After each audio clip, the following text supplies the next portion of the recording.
ఓం శ్రీ మహాగణాధిపతయే నమః. ఓం శ్రీ మహాసరస్వత్యై నమః. ఓం శ్రీ గురుభ్యో నమః. హరి ఓం. బద్రీస్ వేదాస్ ఆస్ట్రో సబ్స్క్రైబర్స్ అందరికీ కూడా నమస్కారాలండి. ఇవాళ మనం మాట్లాడుకునేటువంటి టాపిక్ పాప పరిహారం జరిగేటువంటి రోజులు ఏవైనా ఉన్నాయా, పాపాన్ని పరిహారం చేసుకోవడం ఎలా, ఎటువంటి పాపమైనా చేసుంటే ఆ పాపాన్ని పరిహారం చేసుకోవడానికి ఏమైనా మార్గాలు ఉన్నాయా, అవి ఎప్పుడెప్పుడు వస్తాయి, అవి ఎలా. మనకి జ్యేష్ఠమాసంలో దశమి తిథిని దశ పాపహర దశమి అంటారండి. ఇది ధర్మరాజు దశమి అని కూడా పిలుస్తారు. అది ఏ రోజునయ్యా అంటే కనుక మనకి ఈ యొక్క జూన్ మాసంలో 16వ తారీఖు 6వ నెల 2024 సంవత్సరం ఆదివారం రోజున వచ్చేటువంటి దశమిని దశపాపహర దశమి, ధర్మరాజ దశమి అని అంటారండి. సాక్షాత్తు మహాభారత యుద్ధానంతరం ధర్మరాజు గారే చేసినటువంటిది దశాశ్వమేధ ఘాట్.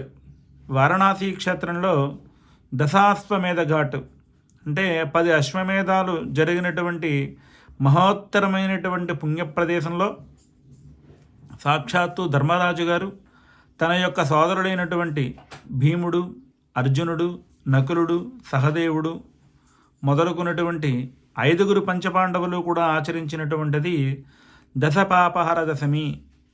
ఆ రోజున గంగా స్నానం చేయడం చాలా ఉత్తమోత్తమంగా చెప్పబడినటువంటి రోజు. ఆ రోజున గంగా స్నానం చేయడం వల్ల వారు చేసినటువంటి ఇహజన్మలో చేసినటువంటి కర్మ పాపాలన్నీ కూడా తొలగిపోతాయని చెప్పి శాస్త్రం. ఏమండి, ఇప్పటికిప్పుడు చెప్పి మీరు మమ్మల్ని కాశీ వెళ్ళండి, వారణాసిలో స్నానం చేయండి, దశాశ్వమేధ ఘాటికి వెళ్ళండి అంటే మాకు ఎలా సాధ్యపడుతుంది అని కొంతమంది యొక్క అభిప్రాయం అయి ఉండొచ్చు. అంటే కుదిరినటువంటి వారు వారణాసి క్షేత్రానికి వెళ్ళి ఆ రోజున దశపాపహర దశమి రోజున అక్కడ గంగా స్నానం చేస్తే చాలా ఉత్తమోత్తమం. మనందరికీ అలా సాధ్యపడదు కాబట్టి గంగే జయమని కృష్ణే గోదావరి సరస్వతి నర్మదా సింధు కావేరి జలేస్మిన్ సన్నిధం కురు. మనం నిత్య పూజ చేసినప్పుడు కూడా ఒక కలస పాత్ర పెట్టుకుని అందులోకి గంగా, యమున, సరస్వతి, గోదావరి, కృష్ణ ఇలా మొదలైనటువంటి నదీ జలాలన్నీ కూడా నేను పూజ చేసేటువంటి కలసలోకి ప్రవేశించాలి అని కోరుకుంటూ మనం ఆ కలసపాత్ర అనేటువంటి దాన్ని ఉంచుతాం. అటువంటి కలసపాత్రతోనే అవంతా మనం ఒక పూజ చేయాలంటేనే ఆ నదీ జలాలన్నీ కూడా కలసలోకి ఆవాహనై సమీపిస్తే వాటితో మనం అర్చన, అభిషేకం, పూజా ద్రవ్యాలన్నిటినీ కూడా శుద్ధి చేయడం, మనం శుద్ధి అవ్వడం జరుగుతుంటుంది. అలాంటిది ఈ మానవ జన్మ ఎత్తిన తర్వాత తెలిసి తెలియక కొన్ని కర్మలు అనేటువంటివి, కొన్ని పాపాలు అనేటువంటివి యాదృచ్ఛికంగా జరుగుతూ ఉంటాయి. వాటి నుంచి మనం బయటపడాలి అంటే కనుక మనకున్నటువంటి ఏకైక మార్గం ఈ ధర్మరాజ దశమి రోజున, ఆ యొక్క దశపాపహర దశమి రోజున ఆ యొక్క గంగా స్నానం చేయడం ఉత్తమం. గంగా స్నానం చేయడం కుదరని పక్షంలో వారికి సమీపంలో ఏ నది ఉంటే ఆ నదిలో స్నానం చేయడం చాలా ఉత్తమోత్తమం. ఇంకా ఏమైనా మార్గాలు ఉన్నాయా అంటే కనుక ఖచ్చితంగా మనం ఎప్పుడైనా కాశీ వెళ్ళినప్పుడు అక్కడ నుంచి ఏమైనా గంగాజలం ఏమైనా తెచ్చుకుని ఉంటే ఆ గంగాజలాన్ని మనం స్నానం చేసే నీటిలో కలుపుకుని ఓం గంగాయ నమః, ఓం గంగాయ నమః, ఓం గంగాయ నమః అనే నామాన్ని మనసులో ఉచ్చరించి ఆ నీటిని స్నానం చేయడం వల్ల కూడా మనం ఇహజన్మలో చేసినటువంటి ఆ పాపరాశిని అంతటిని కూడా దగ్ధం చేస్తుంది అంటారు. అటువంటి మహోత్తరమైనటువంటి తిథి ఈ ధర్మరాజ దశమి, దశపాపహర దశమి. సాక్షాత్తు ధర్మరాజు గారు అంటే కనుక యమధర్మరాజు గారి యొక్క అంశ. భీముడు అనగా వాయువు యొక్క అంశ, అర్జునుడు అనగా ఇంద్రుడు యొక్క అంశ.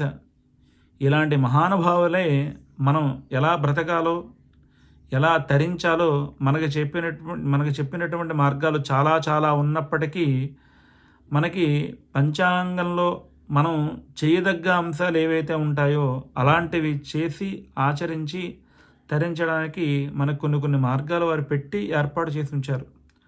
అటువంటి వాటిని మనం ఆచరించి తరించడం వల్ల మనం ఇహలోకంలోనే సమస్తమైనటువంటి పాపాల నుంచి కూడా విముక్తం పొంది తదుపరి ఆ యొక్క పరమేశ్వరుడిలో ఐక్యం అవ్వడానికి సంబంధించినటువంటి అవకాశాన్ని అందిపుచ్చుకున్నటువంటి వాడు అవుతాం.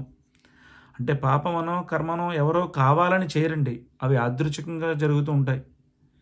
ఉదాహరణకి ఒక స్త్రీ గృహంలోనే ఓ చీపురు పెట్టి తుడుస్తూ ఉంటుంది.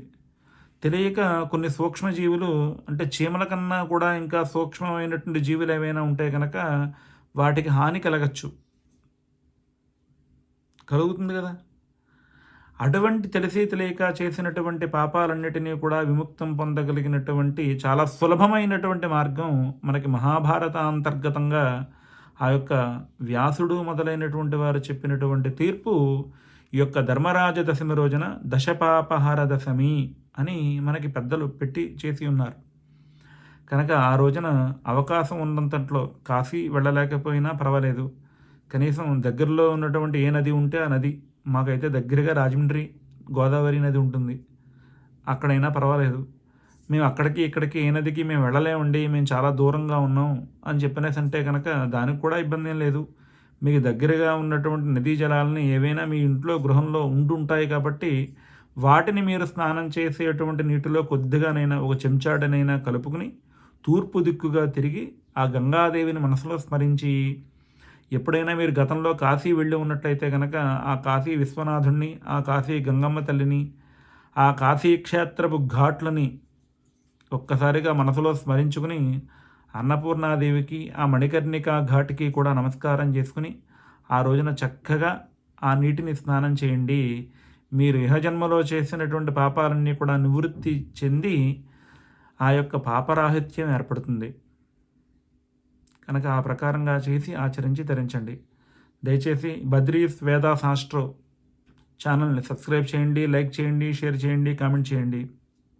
ఏమైనా సందేహాలు ఉంటే కనుక అందులో తెలియపరచండి, అవి మీకు చెప్పే ప్రయత్నం చేస్తాను. జై శ్రీరామ్, జై శ్రీరామ్, జై శ్రీరామ్.